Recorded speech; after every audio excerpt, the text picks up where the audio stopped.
The 90s were the last roar of the analog era, a time when cars still smelled of fuel, sounded of metal, and had a human heart. Electronics were beginning to peek through the cracks, but courage was still the only traction control that existed. It was a decade in which engineers created with pencils, not algorithms, and pilots guided with instinct, not sensors. Each manufacturer seemed to be waging a silent war against the impossible, trying to prove they could go faster, higher, further, even if it cost everything. From this madness, monsters were born. From this madness, monsters were born. Cars so fast and so brutal that they seemed made not only to measure power, but also to gauge how much the human being could endure. And it's about them that we're going to talk now, the most dangerously untamed machines of the 90s. From engines that scream to the limit, to chassis that challenge you at every turn, here are the 10 cars that didn't need fame or fortune to become legends. They only needed one thing: someone brave enough to turn the key. 10th, Chevrolet Corvette C4 ZR1 1990. Maximum speed 170 miles per hour. In the early 90s, the world was beginning to surrender to technology, but America still believed in the power of force, and the Corvette ZR1 was proof of that. Created to regain lost respect, it was not just a sports car, it was a declaration of war.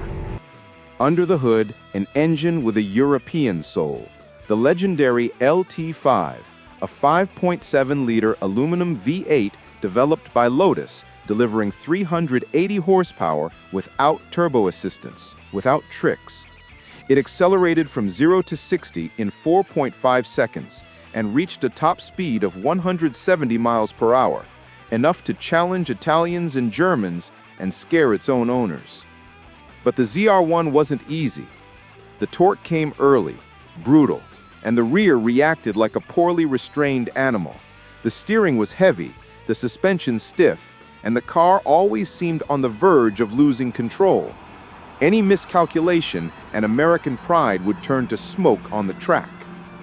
It was a car that demanded respect and rewarded courage. The 6-speed manual transmission was firm, demanding, and the roar of the V8 seemed to vibrate in the ribs of anyone daring enough to accelerate to the end. The Corvette ZR1 was not made to be easy. It was made to remind you that speed and risk go hand in hand.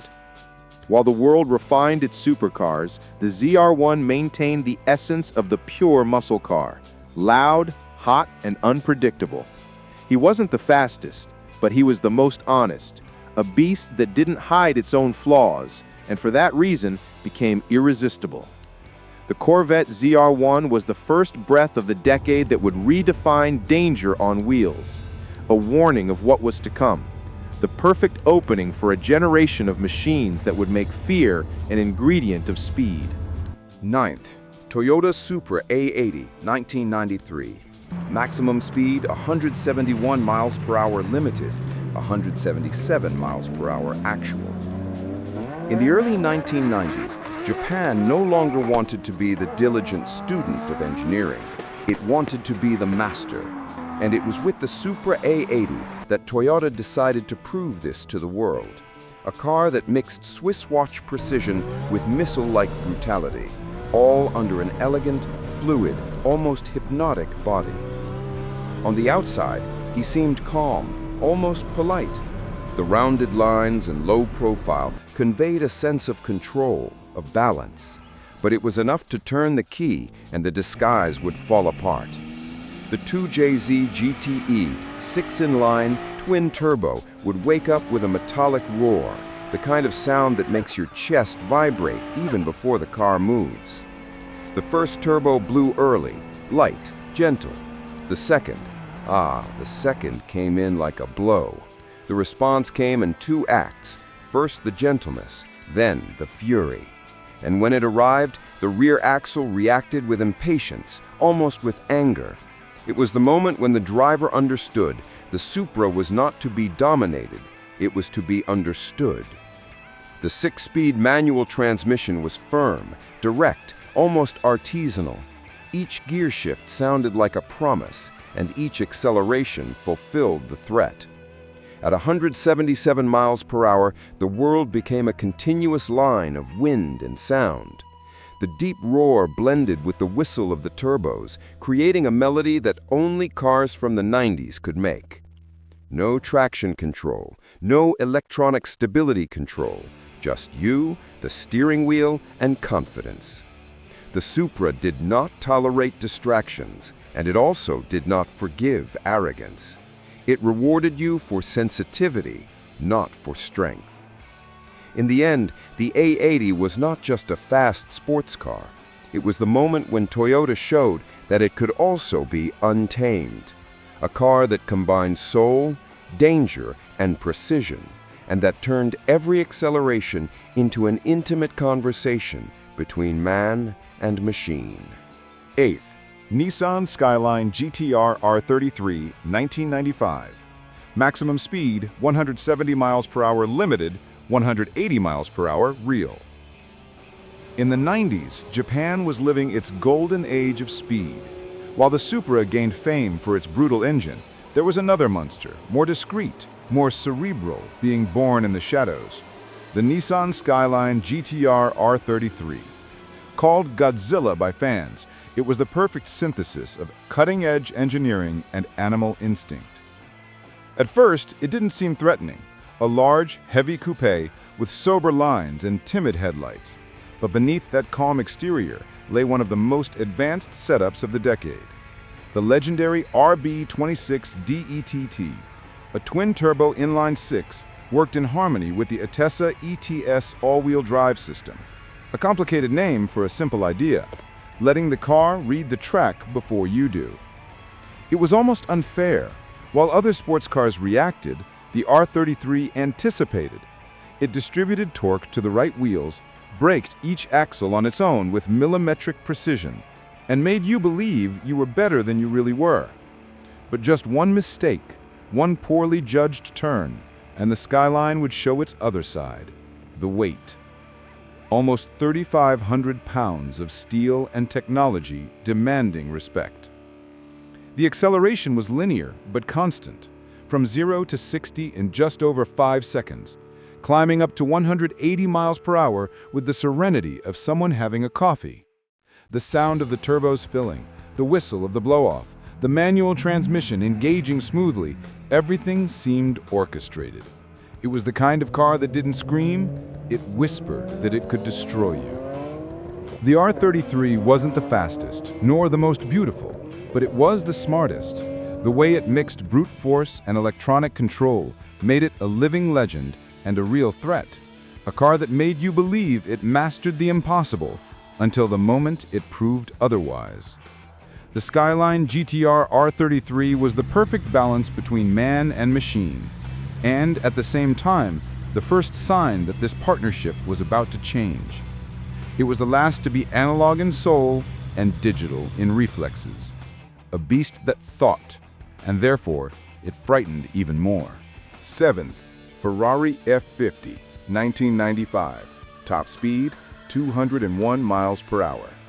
In the 90s, Ferrari was still driven more by emotion than by logic, and the F50 was born exactly from that instinct, the desire to put a Formula One car on the streets, without filters, without comfort, without remorse. It was the purest, rawest Ferrari, and undoubtedly one of the most dangerous ever built. Visually, she looked like a living sculpture, short, wide, with curves that resembled the body of an animal about to leap. But what really mattered was behind the driver's back. A 4.7-liter V12 engine, directly derived from F1, mounted in a central position, capable of spinning at over 8,000 RPM and delivering 520 horsepower. No turbo, no all-wheel drive, just power and balance. But the balance here was relative. The F50 had no traction control, nor stability assistance. The suspension was so stiff that every bump in the asphalt became a battle. And when the engine hit the high range, the car transformed. The rear swayed as if it were alive, trying to escape the driver, while the metallic sound of the V12 made the air vibrate. 201 miles per hour top speed, and all of this delivered in a brutal, direct, almost hostile manner. It was the type of car that demanded absolute respect because any distraction came at a high price. It wasn't a car to show off, it was a car to survive. Inside, there was no luxury. Inside, there was no luxury, just carbon fiber, hard pedals, and a thick steering wheel, like in racing cars. Every detail reminded that the F50 was made for driving, not for show. And those who underestimated it paid dearly. In the end, it wasn't the fastest Ferrari, but it was the most sincere. A machine that didn't forgive, but rewarded with one of the most intense experiences ever offered on four wheels. The F50 was Ferrari's last hurrah before the digital era, a car born from the madness of putting the impossible on the streets, and for that reason, it is still remembered as the symbol of a brand's courage that for a few years refused to tame its own power. Sixth, Jaguar XJ220, 1992. Top speed, 216 miles per hour. The early 90s brought a British dream with the soul of a monster, a car born from ambition and pride, designed to put Jaguar back at the top of the world. The name was XJ220, and behind that elegant silhouette lay an untamed beast, made for an audience that still believed in mechanical courage. When it was announced, it promised a V12 and all-wheel drive, but what hit the streets was something else, a V6 twin-turbo and rear-wheel drive. Purists called it a betrayal, but all it took was starting the engine to understand. That machine didn't need 12 cylinders to be terrifying. With 542 horsepower, the XJ220 was too fast even for its own reputation. It was a car of extremes. The turbo lag was brutal, seconds of silence followed by an explosion of power that pushed you violently. And when the torque arrived, it all came at once. The rear reacted with a delay, the wheels screamed, and the car seemed to dance on the edge of physics. It was the kind of Jaguar that didn't roar, it attacked. 0 to 60 in 3.6 seconds, 216 miles per hour top speed. One of the fastest cars on the planet, and also one of the most treacherous. Without traction control, without electronic stability, just a lightweight chassis and a predator's soul. The XJ220 demanded the reflexes of a pilot and the cold blood of a hunter. On the outside, it remained elegant, almost aristocratic. Smooth lines, low headlights, and long proportions, typical of a British GT. But those who knew it were aware. That design hid an unstable temperament. A poorly judged turn was enough, and the car would remind you that speed, back then, was still a thing for the brave. The XJ220 was born from a blow and ended up as a legend, a car that started out rejected but ended up revered. Maybe because with each acceleration, it reminded you of what Jaguar once was, a brand that wasn't afraid to dream big, even if the dream was too dangerous to control. Fifth, Bugatti EB110 SS, 1994. Top speed, 220 miles per hour. Before the Veyron took over the world, there was already a Bugatti capable of challenging everything that was understood by speed.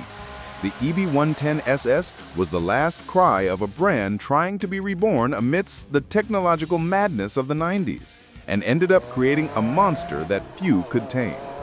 On the outside, he seemed civilized. Geometric lines, small headlights, a low, almost timid stance. But it was pure visual deception. Beneath the aluminum and carbon fiber body lived a 3.5-liter V12 with 4 turbos. That's right, 4. Delivering 611 horsepower and a force that seemed infinite. The roar was metallic, strange, like thunder coming from a tunnel. 0 to 60 in 3.2 seconds, 220 miles per hour top speed. And the most impressive thing is that it did this with all-wheel drive. something rare for supercars of the time. But don't be fooled, the system didn't save you.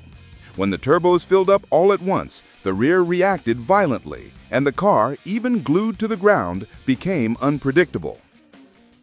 It was too much power for the tires of the time, and too much lightness for the human mind.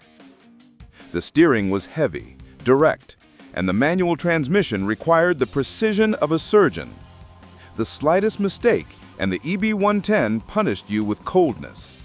It wasn't a car that inspired confidence, it was a car that tested your limits. And inside that cramped cockpit, fear came along with the whistle of the turbos. The Bugatti EB110 SS was the last Bugatti before the Volkswagen era. The last to be made with passion, excess, and a touch of insanity. It had no luxury, no comfort, but it had soul. And like every wild soul, it wasn't born to last. The Bugatti EB110 SS was forgotten for a while, until the world realized that it was already doing in the 90s what others only dared to attempt a decade later. A car as fast as it is dangerous, as insane as it is brilliant. The true prelude to the hypercar era. Fourth, TVR Cerbera Speed 12, 1997. Maximum speed estimated at 239 miles per hour. If there were a line that separated genius from insanity, TVR crossed that line with their eyes closed. The Cerbera Speed 12 was not a supercar. It was an experiment, a mechanical cry of desperation from a British brand that refused to follow rules and ended up creating something so extreme that even it didn't want to sell it. The plan was simple: build the fastest car in the world. The result? Terrifying. A tubular steel chassis, a carbon fiber body, and at the center, a 7.7-liter V12 literally made by joining two 6-cylinder engines. The power? More than 800 horsepower. But no one knows for sure. The dynamometer they tried to use broke. The acceleration was violent, from 0 to 60 in less than 3 seconds, with a metallic roar that seemed to tear through the air. The force was so great that during the first test laps, the drivers would get out of the car trembling. Peter Wheeler himself, the owner of TVR, took the prototype home and later confessed it was impossible to drive on the streets, and he canceled the production. There was no ABS, there was no traction control, there was no power steering. It was the driver, the engine, and madness. Each turn was a game of Russian roulette, a dance between balance and disaster. And yet, there was something fascinating about its brutality. The Speed 12 was the kind of car that didn't ask for your respect, it took it. The estimated top speed exceeded 239 miles per hour, but it was never proven. Maybe because no one was brave enough to confirm it. TVR, after all, was famous for treating death as a collateral accident of the pleasure of driving. The Cerbera Speed 12 ended up being banned by common sense and transformed into a legend by time. A car that showed how far British insanity could go when the only limit was one's own courage. In the end, the Speed 12 was not the fastest car in history, but it was, without a doubt, the most terrifying. A machine that looked physics in the eye and laughed. Third, Porsche Carrera GT, 1999. Top speed, 242 miles per hour. Some cars are dangerous because they are poorly made, others because they are too perfect. The Porsche Carrera GT belongs to the second type, a machine so pure, so direct, that it turned any human error into tragedy. It was the last cry of the analog era, and perhaps the most beautiful of them all. The project was born from a Le Mans prototype, the 911 GT1, and carried in its chest a racing heart, a naturally aspirated 5.7-liter V10, capable of revving up to 8,400 RPM and delivering 612 horsepower. No turbo, no electronics, just engine, carbon fiber, and the courage of those who dared to floor it. From 0 to 60 in 3.9 seconds, top speed of 242 miles per hour. But the numbers don't convey the danger. The Carrera GT was brutally honest. The very short ceramic clutch made the car jump at the slightest pedal error. The absence of traction control turned curves into abysses, and the throttle response was so immediate that it left the body lagging behind, as if the brain needed an extra second to understand what was happening. The roar of the V10 was almost spiritual. A sharp, clear sound that rose in pitch like a mechanical war cry. Each gear felt like a sentence, and each turn a negotiation between life and speed. The Carrera GT did not protect you, did not forgive you, did not warn you. It only reacted. It was too beautiful to be real. The design looked like a functional sculpture, pure, balanced, without excesses. But that purity was the very danger. The car weighed just over 2,900 pounds and had more power than any amateur driver could handle. Just a moment of distraction, and it was all over. The Carrera GT has become a dark legend, a respected, feared car, and eternally linked to tragedy, a symbol of an era when Porsche still believed that control should be in human hands. He wasn't the best-selling, nor the most technological, but it was, without a doubt, the most honest. A supercar that looked you in the eyes and asked, "Are you sure you're ready for this?" Second, Koenigsegg CCR 1999. Top speed 245 miles per hour. At the end of the 90s, when the world thought it had seen everything, a small workshop in Sweden dared to challenge giants like Ferrari and McLaren.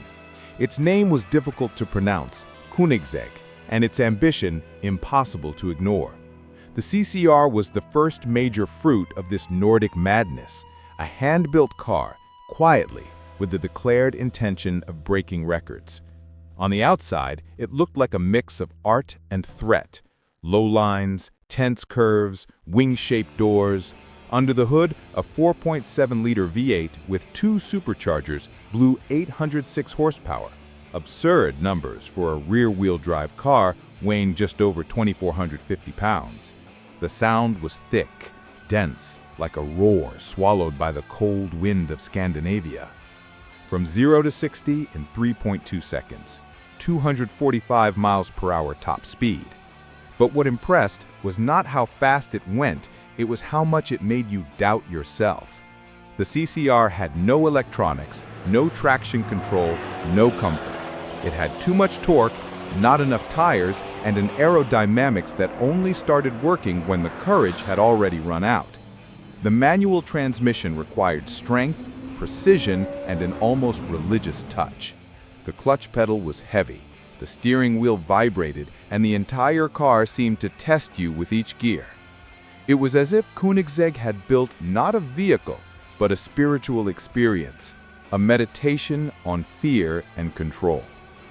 At the height of the acceleration, the CCR trembled, screamed, threatened, and yet it continued in a straight line as if challenging the very air to stop it. It didn't have the refinement of a McLaren, nor the fame of a Bugatti. It had something rarer, artisanal madness. The Koenigsegg CCR closed the 90s as the harbinger of a new era of hypercars.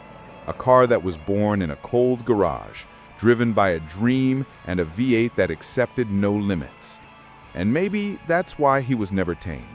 Because some dreams, just like certain engines, only make sense when they're screaming at almost 400 miles per hour. First, McLaren F1, 1992. Top speed, 252 miles per hour. Some cars are born to defy time, others to challenge physics. But the McLaren F1 was born to challenge both. In 1992, it was not just the fastest car in the world. It was the symbol of a lost ideal, The pursuit of absolute perfection, without compromises, without concessions, and above all, without fear. The story began with an obsessed engineer, Gordon Murray. He dreamed of creating the ultimate car, and McLaren, recently crowned Formula One champion, gave him a free hand. The result was a handcrafted masterpiece where every detail served the same mission: to eliminate everything unnecessary between man and speed. Under the hood, a 6.1-liter naturally aspirated V12 built by BMW delivered 627 horsepower in a pure, linear, almost hypnotic manner. The car weighed just over 2,450 pounds and had no electronic controls. None. It was the driver, the steering wheel, and the infinite ahead. The clutch was heavy, the steering spoke with the hands, and the central driving position made the driver feel like the core of a projectile. 0 to 60 in 3.2 seconds. And on the day it reached 252 miles per hour, the world stopped. There was no all-wheel drive, no active wing, no assistance, just pure aerodynamics and courage. The air seemed to tear around the bodywork, and the roar of the V12 rose in pitch until it became something almost spiritual, a sound that seemed to transcend both chest and time. Inside, the luxury was understated. Fine leather, brushed aluminum, and a coating of the engine compartment in gold. Yes, gold, used for its thermal conductivity. It was the kind of detail that explained why each unit looked like a jewel, and also why each driver got out of the car with trembling hands. The McLaren F1 was fast, yes, but what made it legendary was the way it made the driver feel.